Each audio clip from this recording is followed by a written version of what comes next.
Kurang dari sebulan jelang pelantikan Prabowo Gibran pada 20 Oktober 2024 mendatang, rencana penambahan jumlah komisi di Dewan Perwakilan Rakyat atau DPR RI bergulir seiring dengan wacana penambahan jumlah kementerian di Kabinet Prabowo Subianto pada pemerintahan mendatang yang akan menjadi 44 kementerian.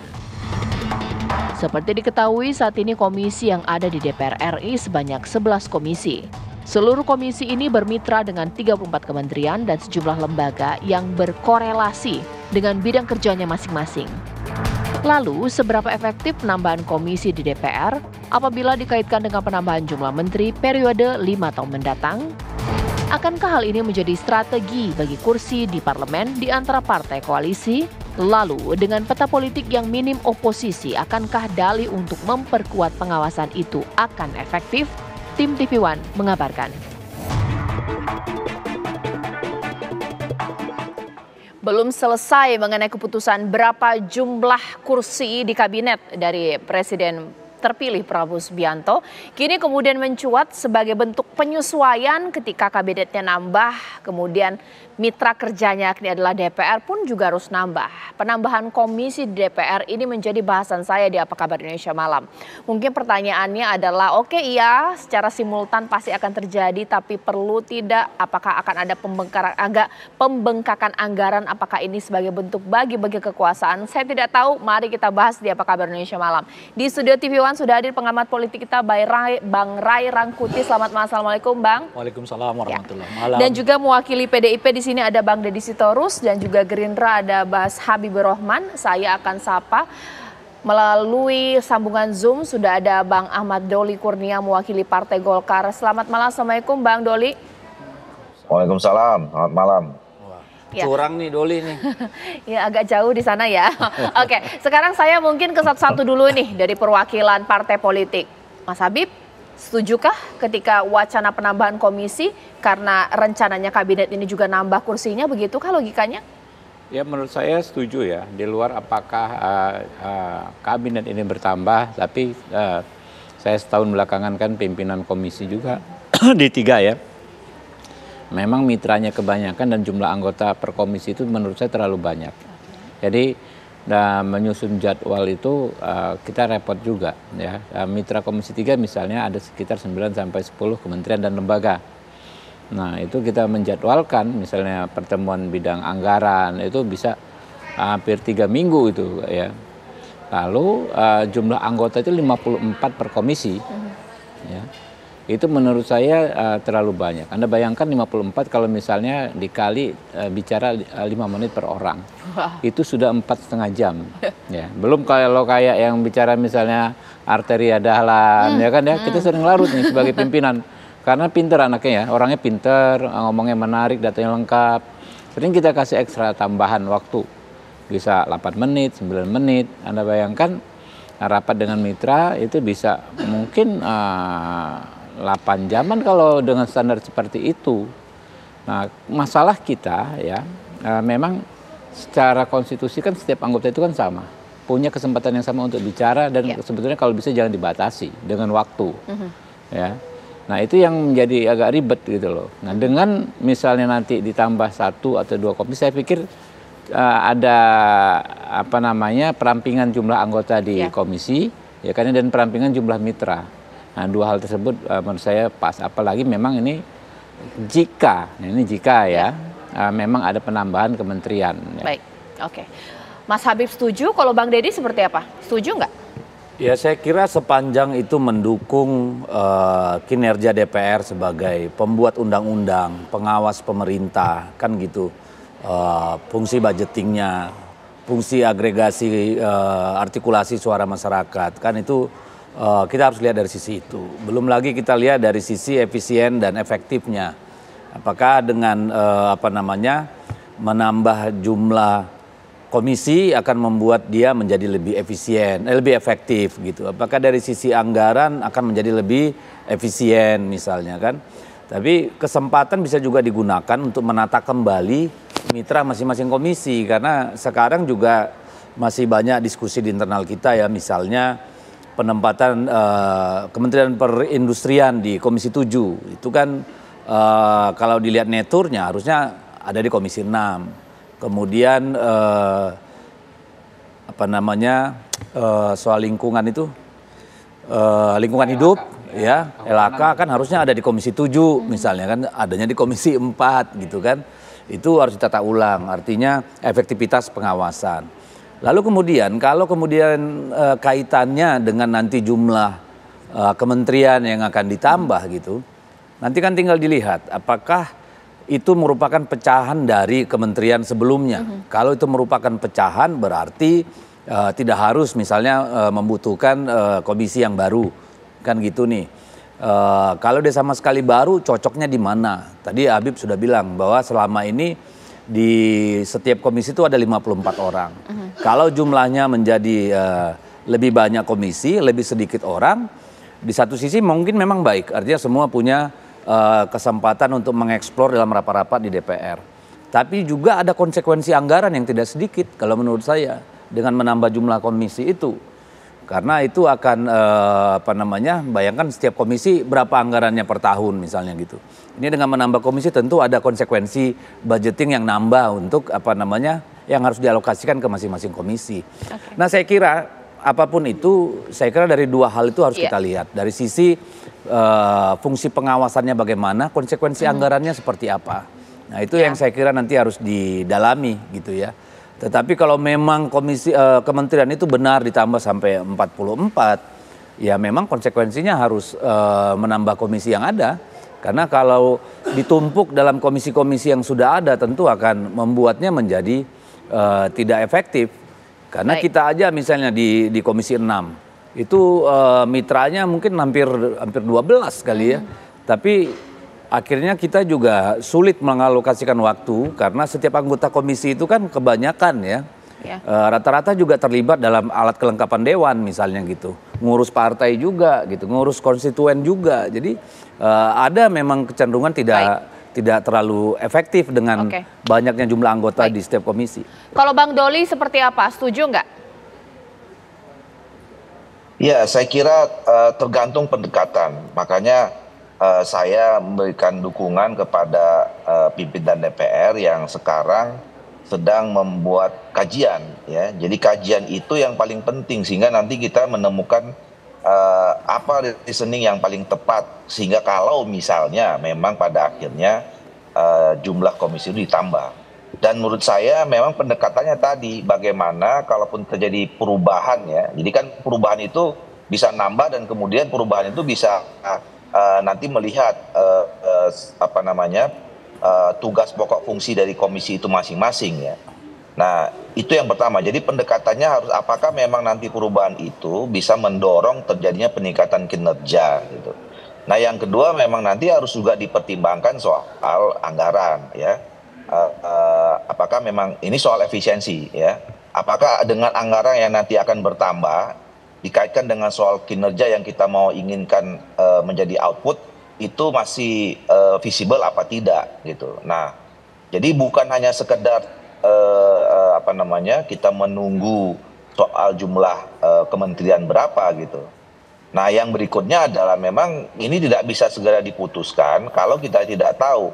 Karena soal wacana penambahan jumlah kementerian kan juga ya masih wacana juga. Mungkin angkanya benar sudah muncul sekitar 40-an kementerian gitu. Tapi kementeriannya apa saja kan kita belum tahu. Jangan-jangan 44 itu kementeriannya adalah dari 34 ada beberapa kementeriannya dibagi-bagi sehingga jumlahnya jadi 44. Jadi ya atau mungkin memang ada kementerian baru gitu loh yang sama sekali memang tidak pernah muncul selama ini melihat atau ingin merespons isu-isu baru ke depan 5 tahun 10 tahun yang akan datang. Nah, jadi sangat tergantung dengan itu juga. Jadi menurut saya kita lihat ya nanti kira-kira apa saja kementerian yang tambah. Kemudian yang kedua memang harus dicari kajian dan kemudian menemukan reasoning yang paling tepat ya dalam pendekatan soal kinerja dan bagaimana efisiensi soal masalah anggaran. Nah, soal selama ini kinerja dari masing-masing komisi ya memang kami saya kira Komisi 2 itu yang paling banyak. Kami punya 17 menteri, 17 mitra kerja. Baik. Ya. tugas kerja yang memang kadang-kadang menyulitkan juga untuk mengatur itu gitu. Baik, Bang Ray, semuanya setuju ini? Ini bagaimana tanggapan Abang? Kalau saya melihatnya bukan persoalan setuju nggak setuju ya. Ini persoalan konsekuensi. Kalau kita menambah jumlah kementerian, bisa konsekuensinya adalah penambahan komisi di DPR gitu. Sebaliknya kalau kemudian kita katakanlah misalnya jumlah kementerian itu nggak sampai 30, boleh jadi justru komisi di DPR juga dipersingkat gitu. Nah ini adalah konsekuensi karena kita menambah jumlahnya. Tadi disebutkan misalnya kalau kita nggak nambah tuh, satu komisi bisa menangani 10 kementerian gitu. Atau 10 lembaga lah di luar kementerian dan seterusnya gitu. Tapi kalau kita tambah, artinya mengecil jumlah yang diawasi, tapi saat yang bersamaan soal koordinasi, bagaimana terjadinya di sana gitu. Nah itu satu. Nah yang kedua yang menariknya ini kan jumlah komisi ini dibentuk sebelum jumlah kementerian tahu gitu. Karena anggota DPR kan tertanggal 1 Oktober sudah dilantik, sementara presiden baru dilantik tanggal 20 Oktober. Jadi kita belum tahu formulasi kementerian yang akan dibentuk, sementara anggota DPR-nya sudah harus membicarakan tentang penambahan jumlah komisi atau tidak. Sehingga saya di undang-undang itu, pembicaraan terkait dengan penambahan jumlah komisi atau tidak di dalam format DPR yang baru, itu dilakukan pada awal masa sidang. Awal masa sidang mereka tanggal 1. Kalau tanggal 1 itu nggak bisa diputuskan, itu artinya menunggu tahun depan. Sesuai kalau di aturan itu ya, di undang-undang. Tahun depan pada awal masa sidang tahun berikutnya baru dibicarakan lagi kembali soal pembentukan komisi gitu. Nah meskipun tidak perlu ada revisi undang-undang karena di undang-undang itu memang terbuka berapa jumlah komisi yang mau diatur oleh DPR itu cukup merevisi ADART-nya. Jadi tidak merevisi undang-undangnya gitu. Nah di ADART lah ditentukan berapa jumlah komisi yang dibutuhkan oleh DPR sesuai dengan formulasi kementerian tentu saja gitu. Nah, oleh karena itu ya kita nggak tahu nih, kecuali misalnya presiden terpilih sudah memberi sinyal yang kuat bahwa ia akan membuat jumlah kementerian itu 44 dengan nomenklatur kayak begini. Dengan begitu anggota DPR yang sekarang sudah bisa merancang bahwa apakah mereka akan menambah atau tidak gitu. Jadi intinya tunggu dulu presiden membuat semacam gambaran tentang desain nomenklatur kementerian, baru kita berbicara tentang apakah menambah komisi atau tidak. Gitu. Intinya masuk logikanya lah pemirsa ya, ketika kabinetnya bertambah, komisi di DPR juga bertambah. Ini sesaat lagi saya mau nanya pertanyaan sedikit uji nyali, tapi ini mungkin Anda ingin tanyakan kepada anggota Dewan yang terhormat di sini. DPR mau nambah komisi, sementara kinerjanya saja dianggap kurang memuaskan. Sesaat lagi di Apa Kabar Indonesia Malam.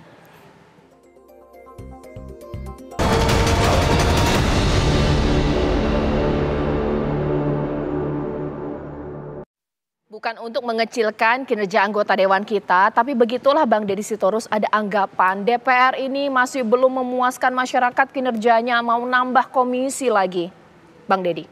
Ya carikan saya parlemen di satu negara manapun yang bisa memuaskan semua orang. Tidak mungkin. Parlemen itu kan tempat di mana perbedaan itu bisa diselesaikan dengan cara yang paling elegan. Supaya tidak terjadi pertengkaran di jalanan, kan gitu nih. Jadi tidak akan pernah ada keputusan yang memuaskan dari DPR. Karena apa? Karena dia agregasi dari kepentingan-kepentingan kelompok-kelompok yang berbeda-beda. Jadi mau cari DPR di seluruh dunia ini carikan saya. Di mana ada yang betul-betul memuaskan seluruh masyarakat. Nggak akan pernah terjadi. Ya.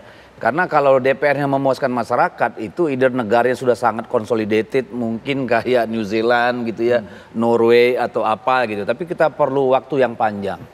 Tidak saja dari sisi partai politik maupun orang yang kemudian duduk di DPR gitu. Nah, persoalannya menurut saya bukan apakah kemudian dengan mudah mengatakan kinerjanya, ngukur kinerja itu apa.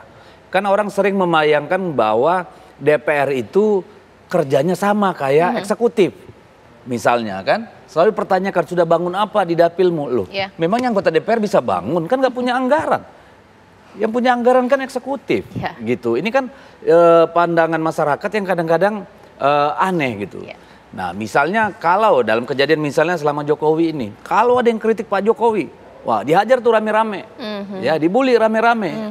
Padahal kan DPR ya tugasnya memberikan kritik, memberikan saran. Jadi memang secara nature lembaga DPR itu, lembaga legislatif parlemen itu pasti yang terendah tingkat kepuasan masyarakatnya. Karena sangat berbeda-beda masyarakat itu kan. Mas Habib. Ya, saya kebetulan juga di MKD ya, Mahkamah Kehormatan Dewan, tempat menampung berbagai macam laporan keluhan masyarakat, tapi juga banyak apresiasi masyarakat kepada kinerja DPR. Ya, jadi soal kinerja DPR itu kita harus pisahkan antara institusi maupun individu, ya kan ya. Mungkin secara institusi susah, tapi secara individu banyak juga anggota-anggota DPR yang berprestasi. Coba cek di dapil masing-masing. Bang Deddy Sitorus ini kan, ini pahlawan di dapilnya gitu kan ya. Teman-teman juga begitu ya, sebagian besar. Anda boleh dia si ganteng dari gitu kan? Jawa Timur. Jadi DPR dibully tiap hari, ya kan ya. Tapi yang faktanya anggota-anggota DPR itu melakukan yang terbaik di dapilnya masing-masing. Kemudian soal anggaran, Caca harus diperjelas ini. Anggaran itu nggak ada kaitannya dengan anggota DPR, karena pengguna anggaran itu adalah Sekretariat Jenderal. Jadi bukan kami yang mengelola, bukan kami yang mengambil keuntungan dan sebagainya dari anggaran itu, gitu loh. Tapi uang negara juga ya keluar ya ketika ada penambahan uang negara, komisi. tapi nggak ada urusan dengan kami, gitu bukan loh. Kepentingan pribadi begitu ya, bukan? Iya, nggak ada kaitan dengan kami, gitu. Bisa masuk nggak sih logika bahwa itu mungkin anggapan dari masyarakat, Bang Ray, bahwa kalau nambah komisi di DPR, sementara masih ada sedikit komplain-komplain dari masyarakat, untuk menambah kinerja. Itu bagaimana? Bahkan alasannya ya nambah kinerja, makanya ditambah. Bagaimana, Bang Ray? Saya tidak ingin menilai lah, kan survei sudah membuktikan tingkat rendahnya tingkat kepuasan publik kepada DPR. Tapi saya kira persoalannya itu, kalau model DPR-nya seperti yang kemarin, semua masuk ke pemerintahan, ya otomatis DPR-nya akan mendapat sinisme dari publik. Nah, oleh karena itu kita memang membutuhkan oposisi yang kuat. Nah, saya berharap untuk 2024-2029 ini, misalnya PDI menjadi oposisi. Karena setidaknya dalam 6 bulan ini, PDIP mengoposisi Pak Jokowi, kelihatan tuh fungsinya DPR itu gitu. Yang terakhir ini kan Gerindra sama PDI Perjuangan mengatakan nggak setuju dengan rencana atau putusan presiden soal ekspor pasir laut kan. Kan kelihatan tuh nggak jalan kan. Nah begitu juga soal UKT dahulu misalnya dan seterusnya gitu. Jadi artinya DPR itu akan kelihatan berfungsi justru ketika ada oposisi yang kuat terhadap pemerintah. Dalam hal ini ya kita berharap ada partai politik yang mengambil sikap oposisi itu, sehingga dengan begitu akan kelihatan tuh, karena oposisi itu akan kelihatannya ya di DPR. Gitu. Kalau pernyataan-pernyataan personal anggota DPR kan nggak begitu dilihat menurut saya gitu. Bang Doli, boleh diberikan tanggapan juga bahwa tingkat kepuasan masyarakat masih rendah terhadap DPR, apalagi kemudian nambah komisi, semuanya juga berkoalisi, Bang Doli? Ya, soal kinerja itu memang harus didetailkan ya. Harus kita lihat lebih rinci lagi apa ukuran-ukuran tentang kinerja itu.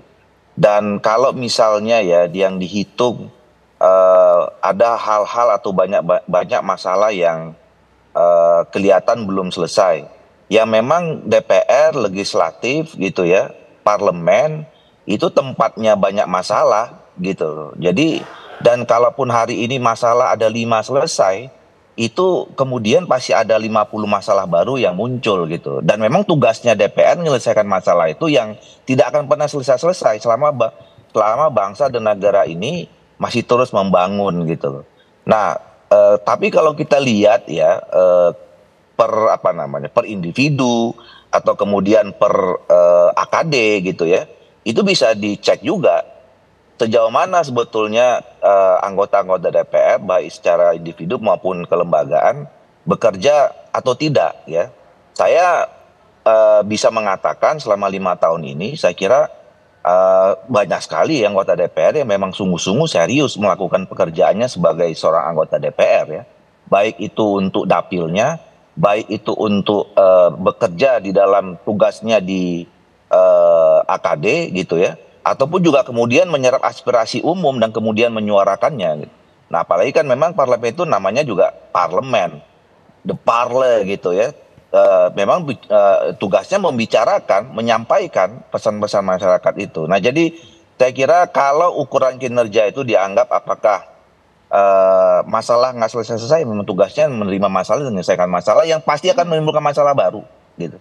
Nah, kalau dilihat dari segi orangnya, ya memang nggak bisa digeneralisir ya. Kita harus lihat, memang betul kita juga mengakui mungkin tidak kemudian otomatis bahwa ada anggota DPR yang tidak punya masalah pribadi atau apa gitu. Itu ada gitu. Tapi nggak bisa kemudian generalisir bahwa itu disimpulkan bahwa kinerja DPR tidak baik.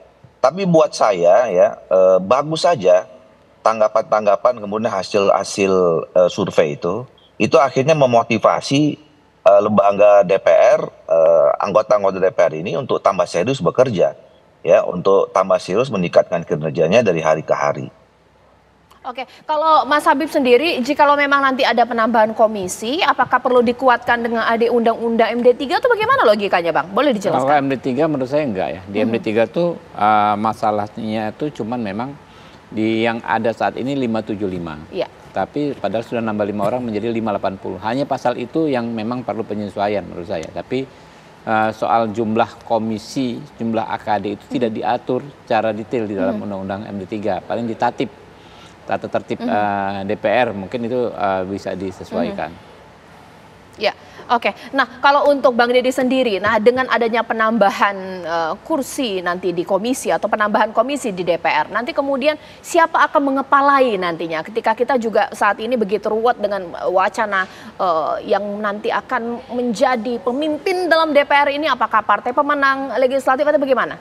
Ya, saya kira itu nanti akan menjadi konsensus di dalam DPR sendiri ya. Bagaimana kemudian mendistribusikan posisi-posisi itu di antara partai-partai yang ada di dalam legislatif gitu. Dan itu tentu perlu tingkat kematangan dan kemauan untuk melakukan kolaborasi ya. Karena bagaimanapun kan begini. Yang menjadi korektor bagi kekuasaan, bagi eksekutif itu kan legislatif. Makanya kita kan tidak mengenal konsep oposisi itu. Karena check and balance pemerintah itu, eksekutif itu ada di lembaga legislatif. Beda dengan di parlemen. Di parlemen itu kan memang partai pemenang dan partai yang kemudian memilih menjadi oposan. Kan kira-kira seperti itu. Nah, dalam konteks ketatanegaraan kita, ini memang ada dualisme agak kecampur ini, kira-kira gitu. Menjadi aneh ketika misalnya partai yang berada dalam pemerintahan menyampaikan sikap kritis.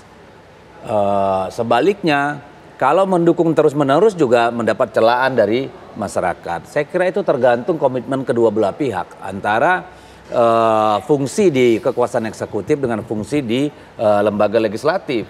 Karena ketatanegaraan kita cuma memberikan ruang itu. Kecuali, dan disinilah pentingnya kalau menurut saya ada kelompok-kelompok masyarakat sipil, kaum terdidik terpelajar, media massa, ya, yang kemudian mengambil peran-peran dalam kondisi ketatanegaraan seperti ini.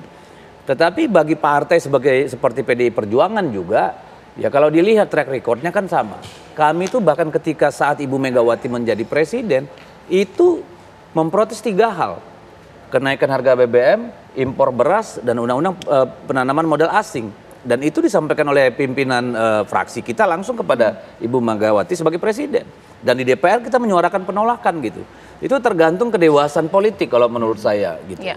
Partai manapun pada akhirnya ketika harus mengambil pilihan antara mendengar suara publik atau hanya kepentingan kekuasaan sempit semata, pada akhirnya harus memilih jalan yang terkait dengan hajat hidupnya dalam jangka panjang. Oke, Bang Ray seperti apa? Soal yang mana ini kira-kira? Ini kalau misalnya kita melihat bahwa ditegaskan lagi, oke, memang kita akan ada penambahan komisi, tapi kalau semua kemudian satu suara, walaupun mungkin nanti PDIP menjadi ketuanya, tapi juga kita tidak tahu apakah nanti memilih di luar atau di dalam, tapi seakan-akan bahwa pun kalau misalnya ketuanya adalah DPR, PDIP belum tentu kemudian mengkritik pemerintah. Iya, oposisi itu kan tidak berarti semua hal dari pemerintah ditolak, nggak juga begitu. Ya kan, atau anggota DPR koalisi dengan pemerintah, nggak semua kemauan pemerintah juga diiyakan, enggak. Ya, oposisi itu artinya kalau para pemerintah berjalan sesuai dengan koridornya, ya kita tentu menyetujui. Sebaliknya kalau pemerintah berjalan tidak sesuai dengan koridor, ya harus diingatkan. Itulah fungsi oposisi. Nah, dalam konteks itulah oposisi menjadi penyuara. Sebab ada ketercanggungan di koalisinya partai pendukung ya untuk menyuarakan sesuatu yang berbeda itu. Jadi enggak semua hal yang dinyatakan oleh pemerintah lalu oposisi mengatakan apapun tolak yang bukan itu juga. Ini yang kadang-kadang memang agak orang miss gitu ya. Kita ini kan kalau selama 10 tahun Pak Jokowi ini ketika melakukan pengawasan DPR itu kepada menteri kan. Dan kita sering sangat keras. Hal-hal yang menyangkut presiden itu biasanya ketua umum langsung partai yang bertemu dengan presiden disampaikan atau melalui pihak ketiga gitu. Jadi itu bedanya karakter negara kita dengan yang lain gitu. Bukan berarti selama 10 tahun kita nggak pernah koreksi Pak Jokowi dalam banyak hal sering kita lakukan. Ya, sesaat lagi pemirsa kita akan kembali bahwa ketika ada pemekaran untuk kursi di kabinet dan kemudian bersinergilah dengan pemekaran dengan komisi di DPR, pasti identik dengan bagi-bagi kekuasaan. Ini agak sulit kemudian kita tepis pemirsa. Apa jawaban dari anggota Dewan kita sesaat lagi di Apa Kabar Indonesia Malam.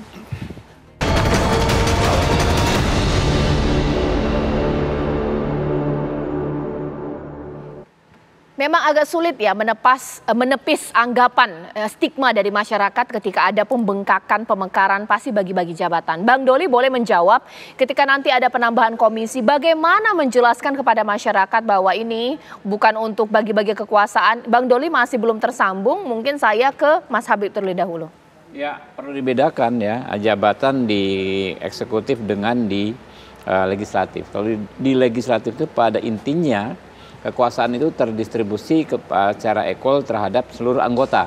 Karena kewenangan itu prinsip pada di anggota. Jadi ketua komisi, pimpinan komisi itu hanya spokesman, hanya juru bicara dan pengatur lalu lintas pembicaraan. Jadi kalau mau dibilang bagi-bagi kekuasaan ya enggak juga. Gajinya tetap sama, tunjangan tetap sama, kekuasaannya tetap sama. Ada beda dikit lah ya, cuman mengatur pembicaraan itu aja, tapi lainnya sama. Jadi nggak ada lah istilah bagi-bagi kekuasaan itu. Bang Deddy?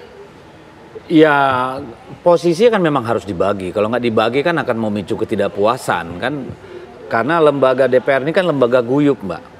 Bukan seperti di eksekutif gitu, ada hierarki ya. Kalau di kita kan lebih pada pembagian tanggung jawab gitu ya antara pimpinan, anggota gitu ya, pimpinan komisi dan seterusnya.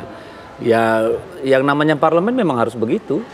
Dan itu tidak punya konsekuensi yang begitu signifikan sebenarnya gitu. Jadi kalau di DPR-nya kemudian bisa didistribusikan dengan baik, ya itu justru mempengaruhi kinerja DPR-nya. Malah kalau menurut saya baik daripada penumpukan gitu atau katakanlah sentralisasi kepada 1, 2, 3 partai aja. Oke, Bang Doli apakah sudah tersambung dengan saya kembali? Ini tampaknya belum ya, boleh ditanggapi di sini Bang Ray Rangkuti. Masuk akal nggak sih atau mungkin kenapa stigma ini agak susah ya kita lepaskan mengenai bagi-bagi kekuasaan? Kalau di unsur pimpinan menurut saya enggak, karena udah dikunci oleh undang-undang kan. Undang-undang itu mengatakan unsur pimpinan adalah sejumlah praksi yang masuk ke DPR gitu. Sehingga tidak ada yang namanya di situ bagi-bagi kekuasaan, itu dulu ya. Tapi kalau di AKD itu sangat mungkin, di komisi-komisi ini nanti akan rebutan kan, siapa yang jadi ketua komisi ya kan.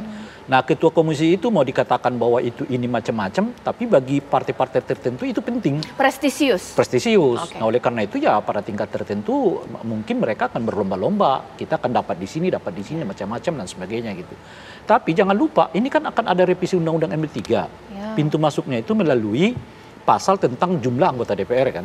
Nah itu bisa merembet juga kemana-mana, termasuk di dalamnya mungkin soal apakah komposisi anggota DPR dengan desain yang seperti sekarang tetap dibuat, di mana pemenang pemilu otomatis menjadi ketua DPR.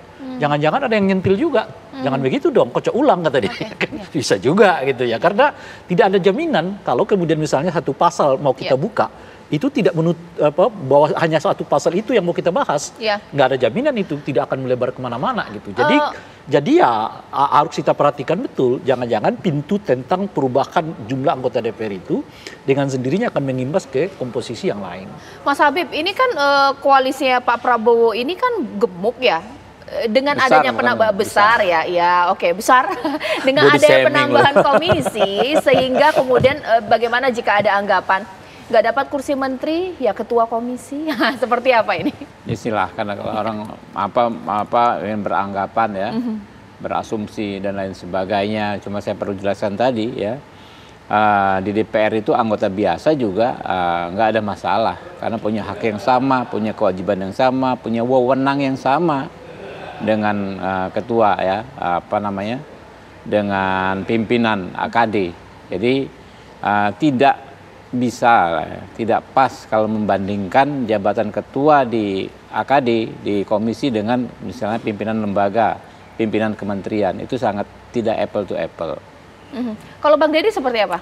Ya kalau saya, apanya dulu nih? Iya, apa? Abang Deddy pengen kan jadi ketua komisi ya? Enggak, kenapa? Saya kecuali penugasan partai ya, karena itu nggak bisa ditolak kalau kita, itu mandatori. Tapi saya sampai sekarang ini hanya anggota di Komisi 6, tidak masuk AKD manapun. Iya. Tapi bagaimana jika bahwa ketua komisi itu menjadi transaksional karena kemarin itu harus banyak mau dibagi-bagi kekuasaan pasca mendukung untuk ya Pilpres. Memang politik itu transaksional. Ya. Oke. Itu politik. Kalau enggak orang berkelahi di jalanan, Mbak. Jadi justru kan bagaimana manajemen mengelola perbedaan kesempatan itu adalah seni dalam politik, dan politik memang harus begitu. Justru yang bahaya itu kalau politik winner takes all, karena itu akan menciptakan ketidakstabilan ya. Nah kalau saya menikmati hanya anggota biasa. Kenapa? Saya punya waktu untuk ngurusin dapil saya lebih serius. Saya punya waktu untuk ngurusin partai misalnya lebih serius, misalnya gitu. Saya juga punya waktu untuk keluarga juga gitu, life balance gitu loh. Kalau saya ikut pimpinan atau anggota di AKD lain, mungkin waktunya habis dari rapat ke rapat gitu loh. Susah saya membagi waktu, misalnya acara di dapil itu kan banyak banget, kita bisa sebulan 3-4 kali. Nah kalau kesana kemari, tapi kan lagi-lagi itu kan preferensi orang maupun penugasan dari partainya. Kan dari masing-masing partai, kita siap aja. Oke, Bang Ray boleh ditanggapi ini sambil saya menunggu ya, ini Bang Doli belum bisa tersambung dengan saya, tapi bolehlah kemudian ini efek Zoom, jadi nggak bisa kita apain kan, ya harusnya datang gitu. Tapi mungkin Bang Ray, sebenarnya mau apapun desainnya, mau simple, sederhana, rumit, besar atau kecil, kalau memang membawa perubahan yang baik untuk masyarakat, sebenarnya masyarakat nggak ada masalah dengan itu. Tapi bagaimana kemudian mereka memastikan bahwa penambahan komisi ini memang fungsi check and balances-nya itu benar-benar dijalankan? Gitu? Nggak bisa kita pastikan. Bisa. Seperti yang saya sebutkan itu, kalau kemudian semua berlomba-lomba masuk dalam koalisi pemerintah, ya kita akan menikmati anggota DPR seperti 9 tahun sebelumnya. Yang lebih banyak kelihatan bekerja untuk kepentingan pemerintah ketimbang untuk mengadopsi, mengangkat, mengagregasi kepentingan publik. Ini menarik, langsung ditanggapi. Tunggu dulu, karena itu ini kan. Nah, oleh karena itu kita tetap butuh gitu. Setidaknya kan kemarin kita udah melihat tuh, Presiden membuat keputusan terkait dengan ekspor pasir laut. Lalu dimobilisasi oleh partai politik, dalam ini PDI, diikuti oleh Gerindra. Bahkan partai pendukung Presiden sekalipun menyatakan ikut di dalam kebijakan yang dilakukan oleh yang ditolak oleh PDI Perjuangan gitu. Jadi kalau kita mau ke depan DPR-nya kuat, harus ada yang berani mengambil cara oposisi. Tapi tidak oposisi yang seperti yang kita sebutkan tadi, segala sesuatu dari pemerintah tolak, nggak begitu. Itu menurut saya. Semua keputusan yang dianggap merugikan publik dalam pengertian strategis, memang harus ada berani partai politik mengatakan dengan cara begitulah check and balances-nya akan terjadi. Mungkin hal-hal yang kecil ya kan, soal apakah ada private jet yang digunakan keluarga presiden misalnya, mungkin DPR nggak perlu terlalu ngurusin kayak gitu-gitu loh Pak. Mas Habib boleh tanggapi? Ya kita serap aspirasi dari masyarakat termasuk Pak Ray Rangkuti ini ya. Cuma memang kami perlu sampaikan, nggak juga ya, 9 tahun itu nggak ngapa-ngapain DPR. Ya. Silahkan dicek, banyak sekali kebijakan-kebijakan pemerintah ya, yang berubah setelah mendapatkan kritikan dari DPR. Saya di Komisi 3, 5 tahun, itu namanya restoratif justice itu diimplementasikannya, dengar baik-baik ya. Baik di kepolisian, di kejaksaan, di di Mahkamah Agung, bahkan akhirnya di Kementerian Hukum dan HAM, yang tadinya nggak ada itu kan. Itu kan produk yang kebijakan yang berasal dari apa yang disampaikan oleh anggota-anggota DPR. Saya pikir di komisi-komisi lain banyak juga kok disampaikan sikap dari anggota DPR, anggota per anggota yang membuat berubahnya kebijakan. Jadi bukan hanya yang 2 terakhir disebut Bang Ray, tapi garis bawahnya cetak tebalnya kami tetap menyerap aspirasi Bang Ray dan masyarakat yang lain. Oke, baik, terima kasih Mas Habib, Bang Dedi, dan juga Bang Ray. Tadi ini yang Zoom ini gimana ini? Tapi mungkin sepertinya ada masalah ya Bang Doli ya pemirsa ya. Intinya tunggu saja pemirsa, sabar sejenak. Kita lihat ini benar tidak ada penambahan kursi di kabinet. Dan kalau ada penambahan komisi DPR, kita pantau ini bagaimana, apa efektif, anggaran dan juga lain-lainnya. Harapannya kerjanya harus lebih bagus.